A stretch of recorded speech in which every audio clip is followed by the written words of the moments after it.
Welcome back to Tell Me More Stories Told as Podcast. So glad you could join us for another deep dive. This time, we're going to be looking at, well, Stephen King, Stephen King. one of the most successful horror authors of all time, really. Absolutely. And we have an expert with us who's going to help us unpack the man behind the myth. You've really delved into his biography. Yeah, I've read his biography, It's a lot of his work, too, so I think I have a pretty good grasp on his life and his writing. Fantastic. Yeah. So when people think Stephen King, they think, king of horror. Right. But he's actually done a lot more than just horror. He has, yeah. He's dabbled in Yeah. crime, sci-fi, fantasy, even some mystery. So a real literary chameleon. And he's been incredibly prolific, too. I mean, something like 200 short stories, and I don't know how many novels. Yeah, tons of novels. Where does somebody even begin? Well, I think, like a lot of great storytellers, his journey began with a childhood that was full of stories. Oh, interesting. Yeah, he was born in Portland, Maine, back in 1947. And his early life Yeah. was kind of marked by hardship. His father left when he was 2 years old, so his mother had to raise him and his brother under some pretty difficult circumstances. Yeah, that's tough. But it sounds like he found some solace in books. The research mentions that he was quite the voracious reader, even at a young age. Oh, yeah, absolutely. He read everything he could get his hands on, from Nancy Drew to Psycho. He even read The Shrinking Man by Richard Matheson when he was just 8 years old, which he cites as an early favorite. Wow. That's, The Shrinking Man, it's an interesting choice for an 8-year-old. It is, yeah. Yeah. But it's interesting, too, because, that story is all about the ordinary being disrupted by the extraordinary. Right. And that's a theme that really runs through a lot of King's work. That's a really good point. It's like that book planted a seed. Maybe, For all the themes. That would come later in his writing. It makes you wonder how much of our early reading really shapes the stories we tell later on. Yep. And to think, he was already writing his own stories by age 6. Oh, yeah. Inspired by comics and movies. That's amazing. He really had that storytelling impulse from the beginning. Yeah, he did.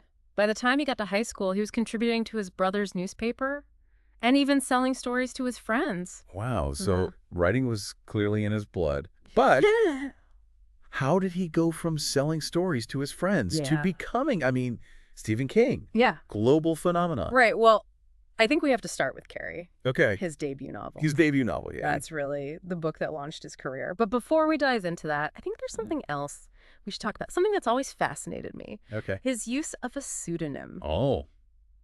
Richard Bachman. Yeah. Yeah, that's a whole other chapter in his career. It's like a secret identity, like something out of one of his own stories. Yeah, there's definitely a bit of mystery and mischief to it. Yeah. He published several novels under that name, Richard Bachman, to get around the publishing industry's unofficial one-book-a-year rule. That's interesting. Yeah, he had too many stories to tell, and he didn't want to be limited. That's amazing. So he just created this whole other persona. He did. To get his work out there. Yeah. And it's funny because those Bachman books, they feel so different from his work as Stephen King. They do, yeah. There's like this raw, almost gritty energy to them. Yeah, they're definitely darker, more cynical. And the irony is, one of those Bachman novels, Thinner, got a really positive review from a literary guild member who said it was what Stephen King would write if Stephen King could really write. Oh, wow. Can you imagine? That's hilarious. Talk about a backhanded compliment. It really is. But it also shows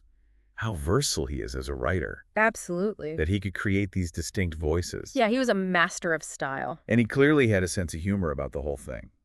Because when Bachman's true identity was revealed, King announced his death from cancer of the pseudonym. Oh, that's classic. I love that. Okay, so let's go back to Carrie for a minute. It's incredible to think that he almost threw the whole manuscript away. I know. That's a good thing he didn't. It's a good thing his wife Tabitha was there. Right. She literally rescued it from the trash. She did. She saw its potential when he didn't. Yeah, she's a good literary judge. She is. It makes you wonder how different the world of horror literature would be if Carrie had never been published. It's hard to imagine, really. It launched his career. Yeah. And it became a cultural touchstone. Yeah, and it established so many of his signature elements, too. Those relatable characters, the small town setting, and that slow-burning sense of dread Right. that builds to a terrifying climax. You can see all of that in Carrie. And speaking of small town settings, there's that great story about how he got the idea for Salem's Lot, his second novel. He was teaching Dracula at the time. Oh, yeah, that's right. Can you imagine? It's amazing. What a perfect setting for inspiration. It really is. I mean, he's teaching this classic vampire tale. And he starts thinking, what if those vampires came to a small New England town? It's a brilliant premise. It is. It blends the familiar with the frightening. Yeah, it taps into that primal fear of the unknown invading our safe spaces. Absolutely. And from there, he just kept writing book after book, exploring all these different facets of horror and suspense. He did. And it wasn't just classic horror tropes that inspired him. He drew a lot of inspiration from his own life, too. Oh, that's interesting. Yeah. I mean, for instance, he wrote Pet Sematary after the death of his daughter's pet. Oh, wow. Yeah. It was a really heartbreaking event for him. And you can see that grief Right. reflected in the book. Yeah, that makes sense. And Misery, Oh, yeah. with its themes of captivity and obsession. Right. It's thought to reflect his own struggles with addiction. Right.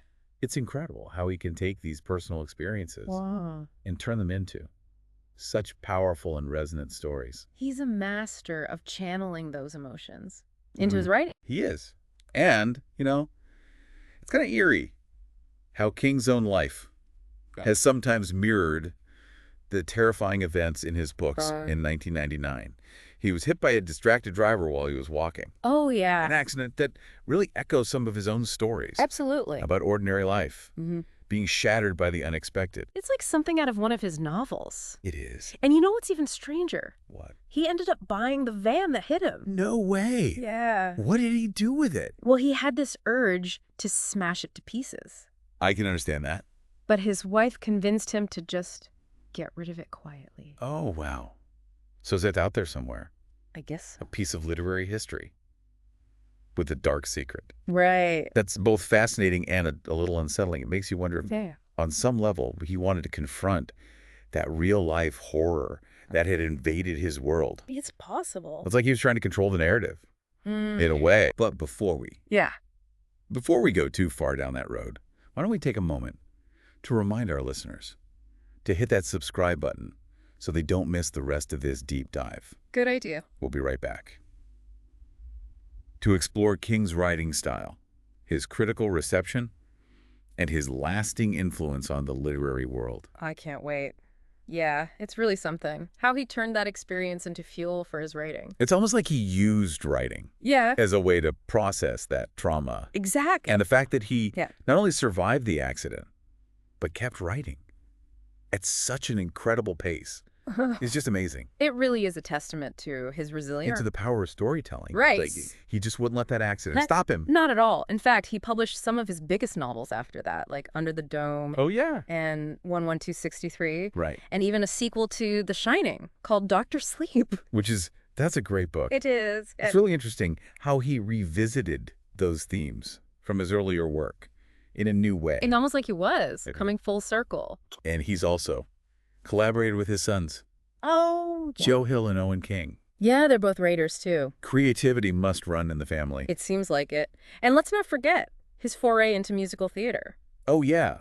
He co-wrote Ghost Brothers of Darkland County. That's right. I mean, the man has done it all. He's unstoppable. It's incredible. Right. So we've talked about his life, but let's dive into his writing style a bit. Okay. What is it about his prose that makes it so captivating, so Yeah. viscerally affecting? Well, one thing that always strikes me is his use of imagery.